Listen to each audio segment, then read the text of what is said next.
Welcome back, everybody. Inside the 20 by 20, episode 3, our coverage of AEW's Wednesday show, Dynamite.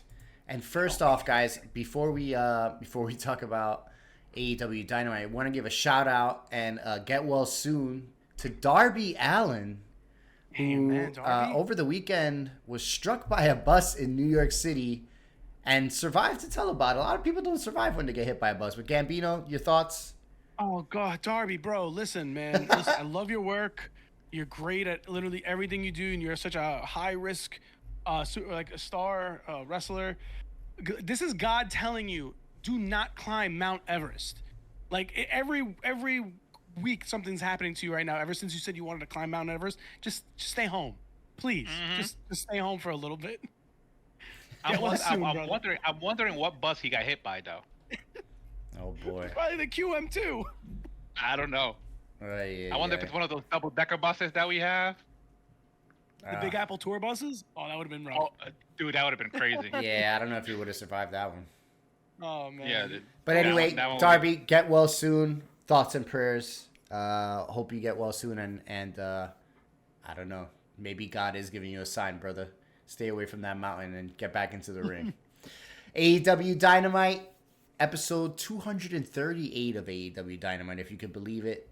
Coming to you from their headquarters in Jacksonville, Florida, Daly's Place, 2,177 in attendance live. I think NXT gets more at Full Sail. And Dynamite, no, Full Sail's pretty small. I know, I'm just kidding. Dynamite kicked off with a little Jack Perry, Young Bucks, and Okada shown arriving. Then we see Orange Cassidy making his entrance. And Trent attacks Cassidy from behind again. Chuck Taylor arrives, looks concerned for Orange Cassidy. Oh, God. And then they go back and forth. Taylor ends up attacking Beretta. Said he might not be cleared for a match, but wants a fight in the parking lot. So looks like a parking lot match later on between those two. Quick promo from Jon Moxley with the IWGP title. He's going to be taking on Powerhouse Hobbs in the main event tonight for that IWGP Championship. And then we're back to the ring for Swerve Strickland's entrance to take on Kyle Fletcher in the first match of the night. Why is the new AEW champion in a AEW champion eliminator match? Wouldn't that be reserved for people that are supposed to be competing for the number one contendership? Can somebody explain that to me? Or maybe I'm understanding the concept wrong. I think AEW should be copying TCR on Tuesday nights. That's all I'm saying. Get some ideas from us. Your Triple H is taking them from us. Tony Khan, if you're listening out there, just tune into Twitch on Tuesday nights, and I'll give you great ideas. That's it. That's all I can say. I don't know. I kind of feel with that match that they're kind of setting up the whole Will Ospreay face turn. Because again, they hand delivered him Kyle Fletcher, who is part of the United Empire with Will Ospreay, who is now part of the Don Callis family. So I think Swerve is just gonna eventually end up feuding with Don Callis, and somewhere along the line, Will Ospreay is just gonna be like, you know what, screw you guys, this is not what I'm about, and have a face turn, and eventually, either team with Swerve or go after Swerve on his own. Well, Strickland gets the win. Prince Nana dances, and we go to the next segment. By the way, it was a pretty good match. Pretty good match. 14 minutes, 45 seconds. Swerve gets the dub. Couple of weird spots, though. Weird moment where Fletcher goes to look for a table under the ring but couldn't find one. Or I don't know what he was looking for under the ring. Who knows? I still think Swerve is... That's because of the new set at the Daly's Place, which is actually pretty cool. I still think Swerve is better as a heel, but that's just my opinion. Next we had a women's match. Mina Shirakawa versus Anna Jay. Shirakawa defeats Anna Jay. Cool entrance for Shirakawa, but nothing too I'm getting tired of crapping on Anna Jay. Yeah. They're treating her like garbage. 8 minutes, 59 seconds for that one. Then we had our international title number one contenders match. Chris Statlander and Stokely Hathaway were in the ring to bring out Willow Nightingale. Oh wait, that was after that. Okay, so hold on. We had next was Willow Nightingale's championship celebration. Sorry, the new TBS champion Willow Nightingale comes out, and then we have someone that I don't know. Chris is awesome, by the way. I just want to say that. Is she finally gonna wrestle in the next pay-per-view? Mercedes Moné comes out. Who? A lot of harsh words exchanged. Monet ends up slapping Willow. Clearly supposed to look like Statlander instigating between them. I want to see Chris Statlander heel. And it looks like it's gonna be Monet versus Nightingale at the next pay-per-view for that TBS championship, and no doubt Mercedes will probably take that. Double or nothing. Yeah, I'm pretty sure Mercedes is taking that home. Then we had a... But not necessarily. I mean, Willow did beat her in Japan. Yeah, I don't think that's happening strong here women's title. with all that money that she's making. Saying. I'm just saying. And then we had the number one contenders match for the AEW International title, and once again, your boy Will Ospreay comes out on top. He's the new number one contender for Roderick Strong's title. So let's get ready for that program. Ospreay and Roderick Strong. Ooh. Should be some good hard-hitting matches there. Some good spots. Let's see what happens with that. And then we had Chris Jericho coming out and dropping a promo about winning the FTW title. And who do you think came out? Free the world title. Who do you think came out called the Free the World to title. talk to? Well, now Chris Jericho has reinvented himself yet again. Now he is the learning tree, Chris Jericho. Damn right. And he gets a visit by none other than the man that we know as Big Cass from WWE, who is now known as Big Bill in AEW. Says he comes out and wants to learn from Chris Jericho. Good old Big Cass. So there you have it. William Morrissey. Finally, our main event of the evening, Jon Moxley puts up the IWGP Championship against Powerhouse Hobbs. Mox, his usual aggressive self. But Powerhouse Hobbs keeping up with him here, I think. Just as violent and willing to throw hands. Moxley and Hobbs did a good job of making this feel like an even fight, I think. Unfortunately, I don't know. Talk to me about the ending. It kind of seemed weird that Mox chokes Hobbs out for the win. Yep. With the Bulldog choke. There you go. That's the way the cookie crumbled. Yeah. Too much Don Callis on commentary for me. For that match. I mean, it's Don Callis. He's Cyrus the Virus. Come on.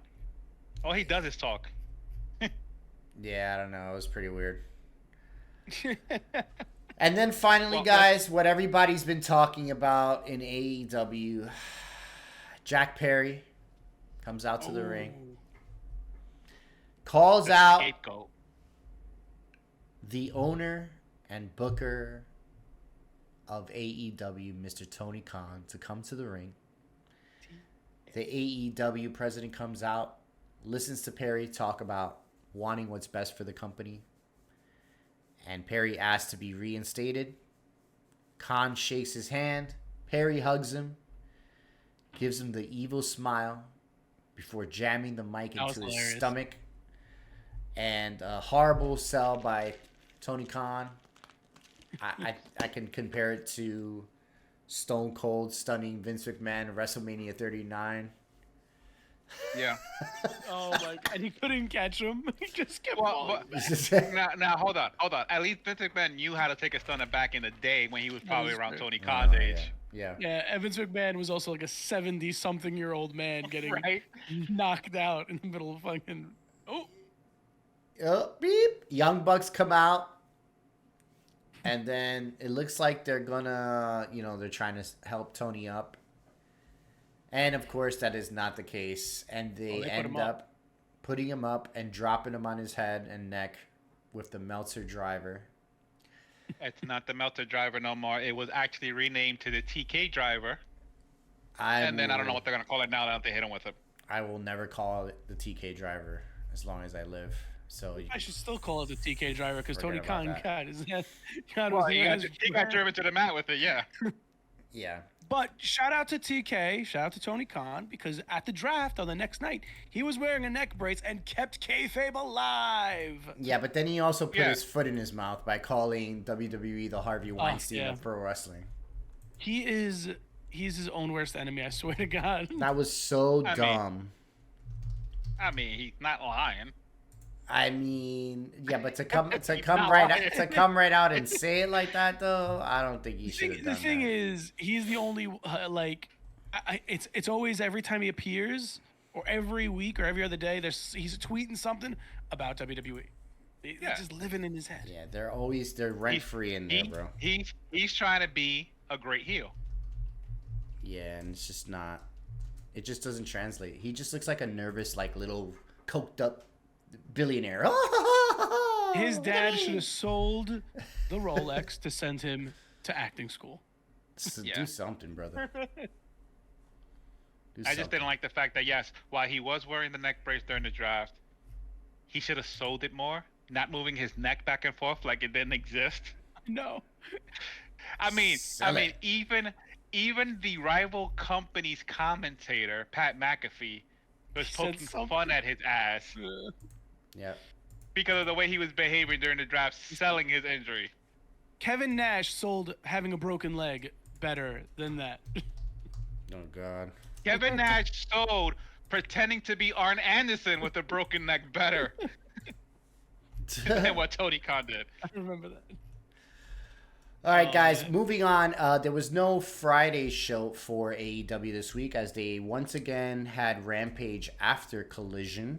So actually Collision, because of the Game 3 between the Boston Celtics and the Miami Heat, there was no Friday wrestling for AEW. However, Rampage did take place after Collision, but let's get to Collision first. Collision, again, coming to you from Daly's Place. No attendance given here. Collision kicked off with Claudio Castagnoli answering Swerve Strickland's challenge. Open challenge by Swerve. And, Swerve comes out. I don't know. What do you got? What did you guys think about any of this stuff? I think the promo that Swerve did at the beginning of that was awesome. The fact that he got the audience to chant which move in regards to the 4 top tier athletes beating up a boss was funny as hell. I think Swerve as the world champion is probably the best thing for the company right now. It was definitely needed. Yep. Someone nice change of pace. Yeah, someone new, not a Samoa Joe, not a big name, right? Well, because I like Samoa Joe, but he's boring. It's all been done before. He needs like MJF was like a new up and coming champ, and then it's nice to see a fresh face. Not a recycle. No, unfortunately, I'm not trying to put anything down on Joe because I love Samoa Joe, but not a superstar we've seen, a wrestler we've seen plenty. Yeah. In the past. So what happened next? First match of Collision was an AEW World Trios title match and an ROH World 6-Man Tag Team title match. Bullet Club Gold defeated Action Andretti and Top Flight, Dante Martin and Darius Martin. In an 11-minute match. Not a lot of notable moments here.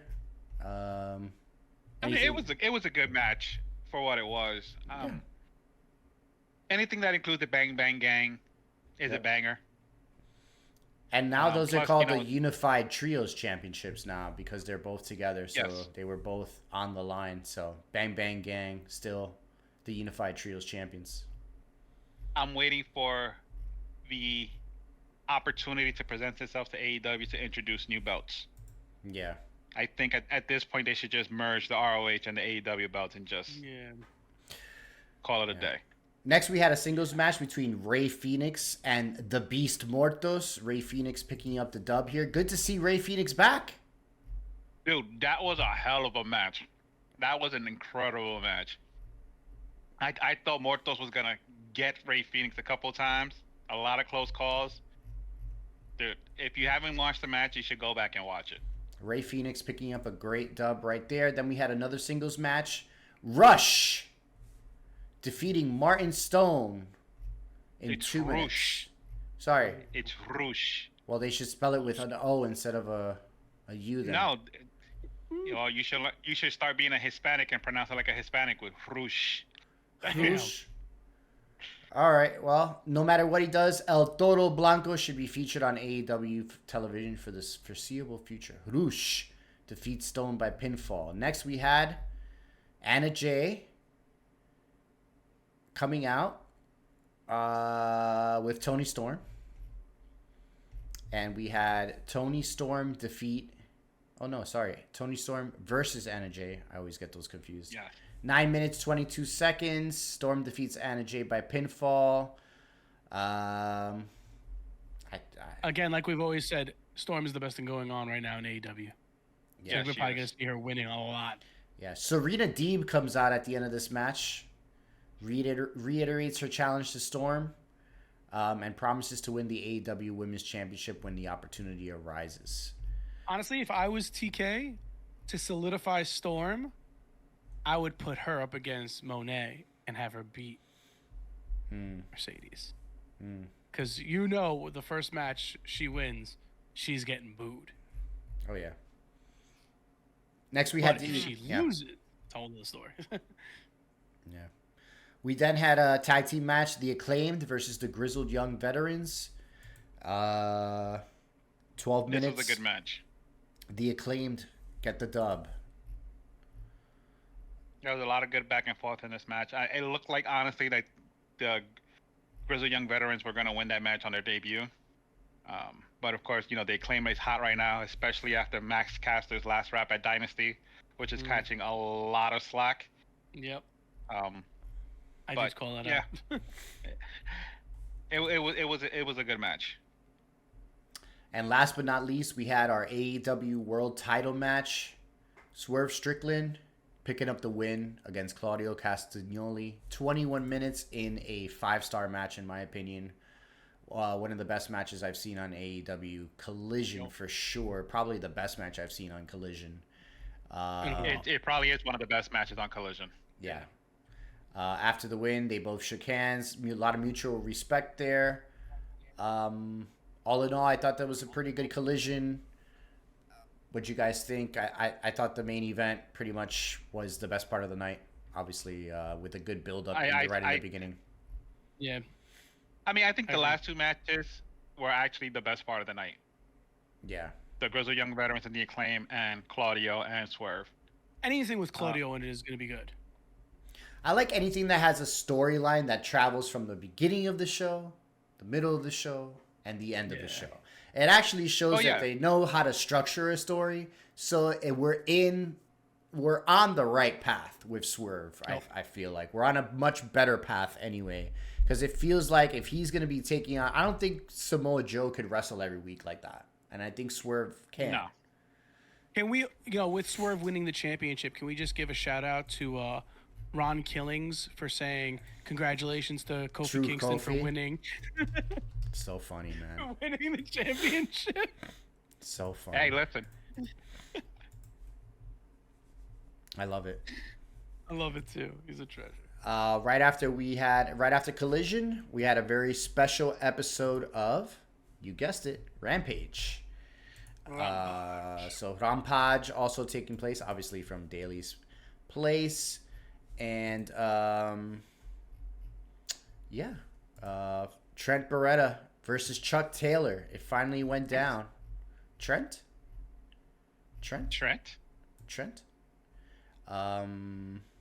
So this match actually had a lot of good spots. Parking lot in a parking lot fight. Sorry. Yes, there was a lot of blood shed. I did see that. Which was pretty cool. I felt bad for all those rental cars that were getting beat up. So I'm hoping TK actually buys them and not tries to send them back to the rental company.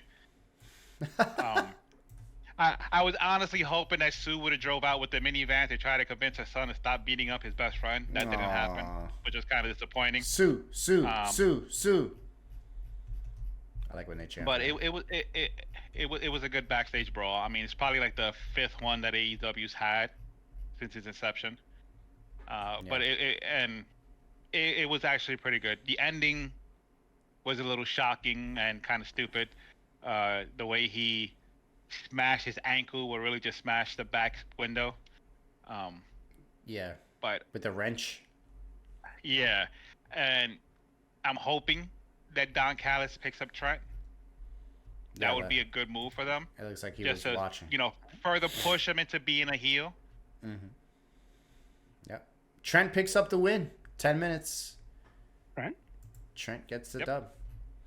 Next we had Deonna Purrazzo versus Thunder Rosa. Thunder Rosa picking up the win in 11 minutes. Deonna getting a lot of good offense in. Purrazzo showing off her technical acumen. However, Thunder Rosa with the dub here. Then we had an interview with Kyle O'Reilly.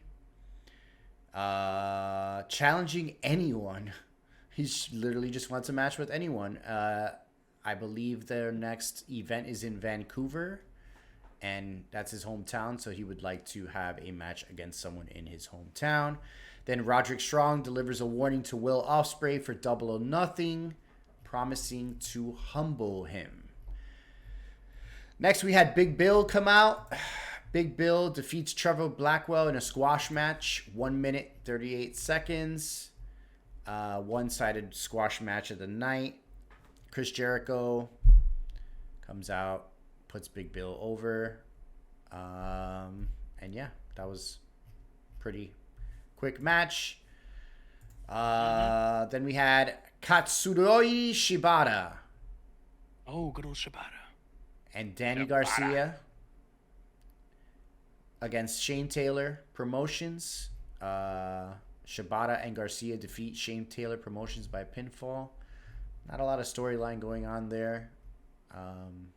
I guess we'll see. I mean, there is a bunch of storyline going on there. I mean, Shane Taylor Promotions was beating up Shibata. Now that Hook and Jericho are doing their thing, he needed help. Danny Garcia said, "Hey, you know what? I got you back." There's story there, bro. You just don't know. No, it's said I just don't care. Anyway.